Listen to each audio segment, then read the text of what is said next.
Hello friends! ఇప్పుడే మనం ఒకరోజు ట్రైలర్ చూసాం. స్ట్రెయిట్‌గా చెప్పాలంటే ఇది టిపికల్ లవ్ స్టోరీ కాదు. కాన్సెప్ట్ చాలా డిఫరెంట్‌గా ఉంది. సునీల్ పాండే దర్శకత్వంలో ఆమిర్ ఖాన్, మన్సూర్ ఖాన్, అపర్ణ పురోహిత్ నిర్మాణంలో వచ్చిన ఈ సినిమాలో సాయి పల్లవి మరియు జునైద్ ఖాన్ ప్రధాన పాత్రల్లో కనిపిస్తున్నారు. కథ కాన్సెప్ట్ సింపుల్‌గా అనిపించినా ఎమోషనల్‌గా చాలా డెప్త్ ఉంది. హీరో ఒక రోజులో తన ప్రేమను ప్రూవ్ చేయడానికి ప్రయత్నిస్తాడు. కానీ హీరోయిన్‌కి ఆ రోజు గుర్తుండదు అనే ట్విస్ట్ ఈ కథకి మెయిన్ స్ట్రెంగ్త్. ఇది 2016లో వచ్చిన థై ఫిల్మ్ 'వన్ డే'కి రీమేక్ కావడంతో కంపారిజన్స్ తప్పవు. అందుకే ఎగ్జిక్యూషన్ చాలా కీలకం.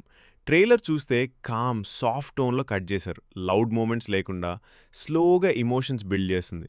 విజువల్ సింపుల్‌గా ఉన్నా ఫీల్ స్ట్రాంగ్‌గా ఉంది. బ్యాక్‌గ్రౌండ్ స్కోర్ కూడా సటిల్‌గా వర్క్ అయింది. ఓవరాల్‌గా చూస్తే ఒక రోజు ట్రైలర్ హైప్ క్రియేట్ చేయడానికి కాదు, సైలెంట్‌గా ఇంట్రెస్ట్ బిల్డ్ చేయడానికి డిజైన్ చేశారు. ఎగ్జిక్యూషన్ కరెక్ట్‌గా ఉంటే ఇది డీప్ ఎమోషనల్ లవ్ స్టోరీ అవుతుంది. లేకపోతే జస్ట్ అనదర్ రీమేక్‌గా మిగిలిపోతుంది. ఈ సినిమా మే 1న రిలీజ్ అవుతుంది. చూద్దాం ఫైనల్ రిజల్ట్ ఎలా ఉంటుందో.